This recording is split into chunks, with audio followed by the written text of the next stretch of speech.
വിശ്വനാഥൻ എന്നൊരു കുട്ടിയോട് അഡ്മിറ്റ് ചെയ്തിട്ടുണ്ട്. ആ ഡ്യൂട്ടി യൂണിവേഴ്സിറ്റിയോട് ചോദിച്ചാൽ അറിയാം.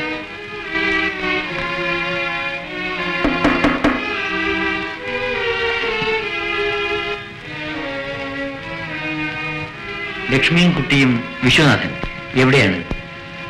അവര് കുട്ടിയെ കൊണ്ട് പോയല്ലോ. പോയോ?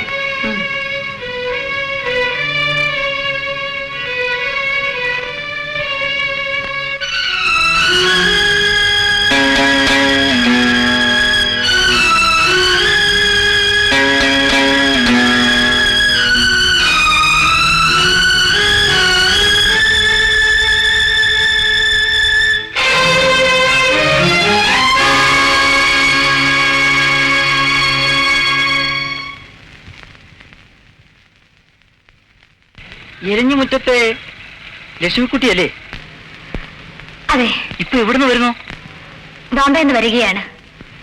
ഇവിടെ വന്നപ്പോ എനിക്ക് ലക്ക് തെറ്റിയതുപോലെ. ഇലഞ്ഞുമുറ്റത്തെ വീട് ഏത് ഭാഗത്താണ്? അയ്യോ, ആ തറവാട് സർപ്പക്കാവും ഗന്ധർവ ക്ഷേത്രവും നിന്നിടത്തല്ലേ ഈ ഫാക്ടറി നിൽക്കുന്നത്.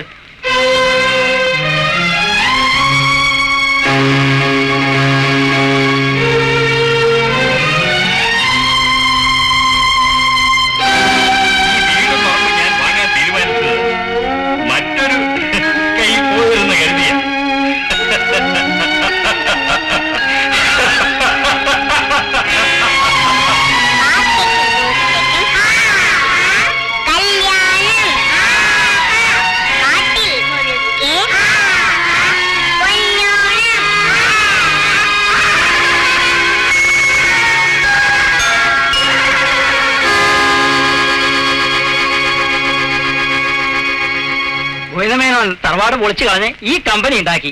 പക്ഷേ അതിപ്പോ ഈ നാട്ടുകാർക്ക് വളരെ ഉപകാരമായി. 1000 കുടുംബങ്ങൾക്ക് രക്ഷയായി. ലക്ഷ്മൂട്ടി ഇപ്പോ എങ്ങോട്ട് പോവുക? ഞാൻ കളപ്പുരയിൽ താമസമാക്കാൻ വന്നതാണ്.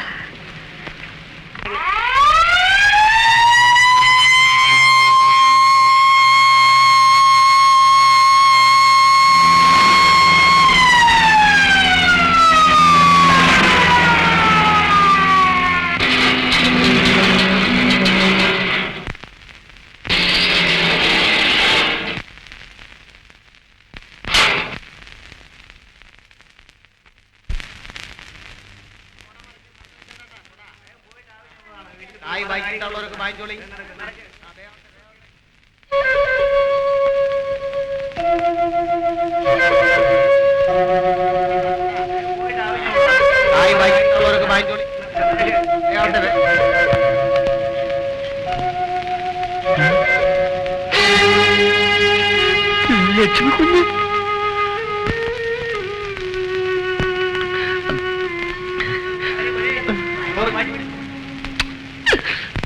കുഞ്ഞ് ഇപ്പൊ ഇവിടെ എങ്ങനെ? എന്നോട് ഇപ്പോൾ ഒന്നും ചോദിക്കരുത് ഗോവിന്ദാര്. എനിക്കൊന്നും പറയാൻ കരുത്തില്ല. കുഞ്ഞിന് എന്തൊക്കെയോ വിഷമം ഉണ്ടായിട്ടുണ്ട്. ഒന്നുകൊണ്ടും വിഷമിക്കണ്ട. എന്ത് സഹായം വേണമെങ്കിലും തോന്നുന്നവരുണ്ട്. ഞാൻ ഇവിടുത്തെ വാച്ച്മാനാ. ഞാനും എന്റെ മോനും തളർന്നു പോയി ഗോവിന്ദാര്. ഞങ്ങൾ ഉടനെ കളപ്പുരയിൽ എത്തിക്കണം.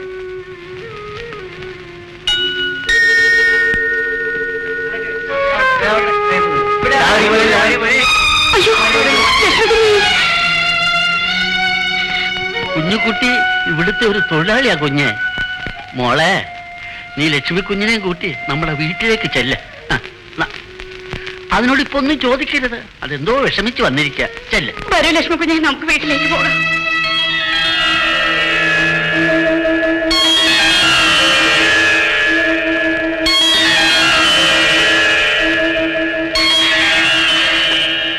അവസാനം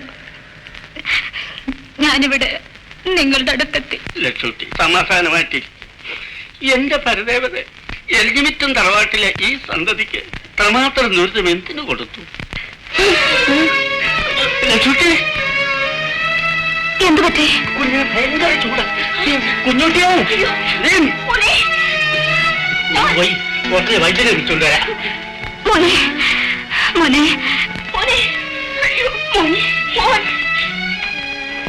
മോനെ മോൻ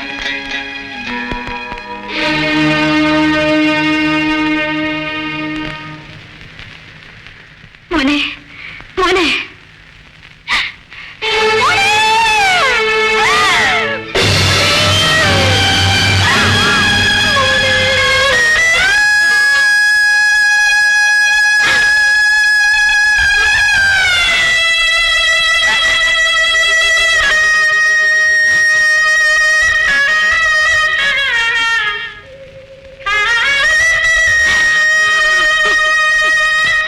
എല്ലാം കഴിഞ്ഞു.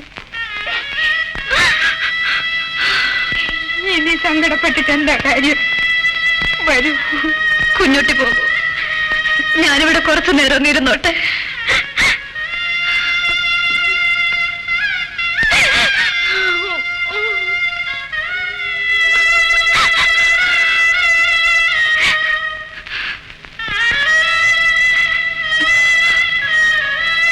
മോനെ,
മോനെ വിശ്വ,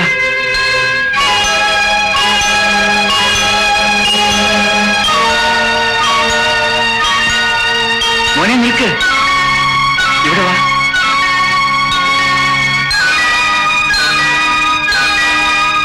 മോനെ വീഴും, നിൽക്ക്. വിശ്വ നിൽക്ക്. മോനെ മോനെ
പുഷ്പഹാരമണി എന്നെ നിന്മാറിലെ വനമാലയിലെ മന്ദാരമലരാകുന്നതിവിടം ഇനിയുണരൂ, ഇവിടെ വരൂ, ഇന്ദു പുഷ്പഹാരമണിയൂ.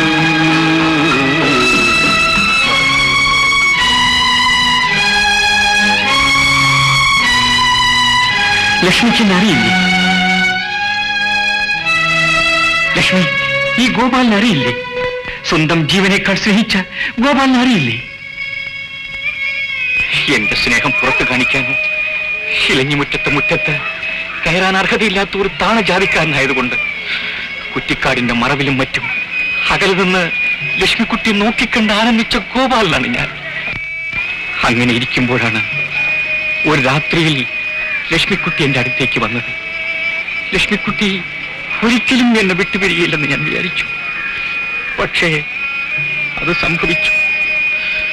അന്നു മുതൽ ആരോടും സംസാരിക്കാതെയും ഒരു ജോലിക്ക് പോകാതെയും കഴിഞ്ഞ എന്നെ വീട്ടുകാർ നിർബന്ധിച്ച് കല്യാണം കഴിപ്പിച്ചു.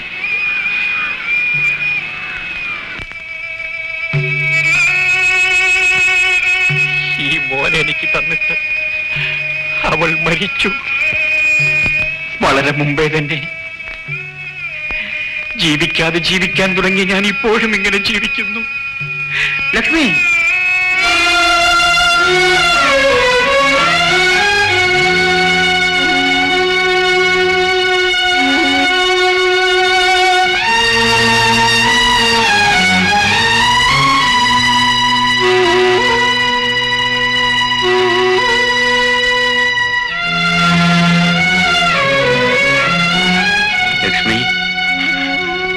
എനിക്ക് മാപ്പുത മോനെ. എന്നോട് ക്ഷമിക്കടാ. നീ പേടിക്കരുതേ. ഞാൻ നിന്റെ അച്ഛനാണ്, നിന്റെ അച്ഛൻ. എന്റെ പൊന്നു മോനെ പേടിപ്പിക്കാറുണ്ടായിരുന്ന നിന്റെ അച്ഛൻ ഇനി ഒരിക്കലും എന്റെ മോനെ അച്ഛൻ പേടിപ്പിക്കില്ല. എന്റെ മോനെ. അല്ല, ആ കുഞ്ഞ് അങ്ങയുടെ മകനല്ല. ലക്ഷ്മി, നീ അങ്ങനെ പറയരുത്. നമ്മുടെ മകൻ മരിച്ചുപോയി. ഈ കുഞ്ഞിന്റെ അച്ഛൻ ഈ നിൽക്കുന്ന ഗന്ധർവൻ മനുഷ്യനാണ്. നമ്മുടെ കുഞ്ഞിനെ കളപ്പുരയിൽ നിൽക്കുന്ന പറമ്പിൽ സംസ്കരിച്ചു.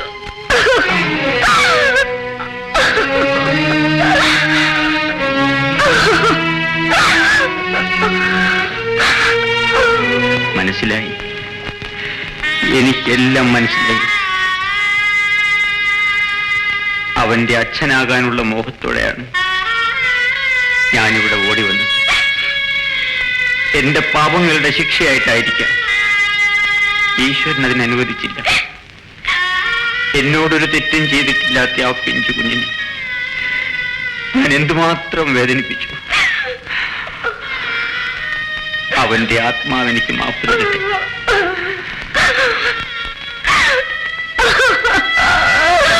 ലക്ഷ്മി, നിന്നെ ഞാൻ വളരെയേറെ ദുഃഖിപ്പിച്ചു. ഒരു മൃഗത്തെ പോലെയാണ് ഞാൻ നിന്നോട് പെരുമാറിയത്. എനിക്ക് മാപ്പ് തരാൻ നിനക്ക് കഴിയുമെങ്കിൽ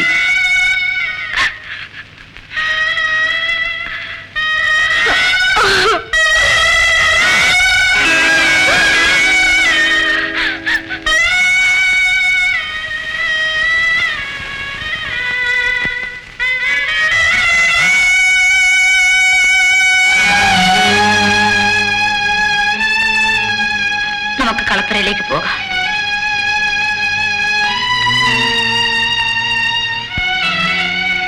നിങ്ങളെ ഞാൻ കുറ്റക്കാരനാക്കുന്നില്ല.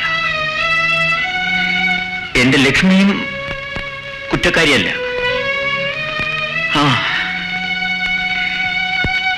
ഏതോ മായാവലയത്തിൽപ്പെട്ട് എന്തെല്ലാമോ സംഭവിച്ചു.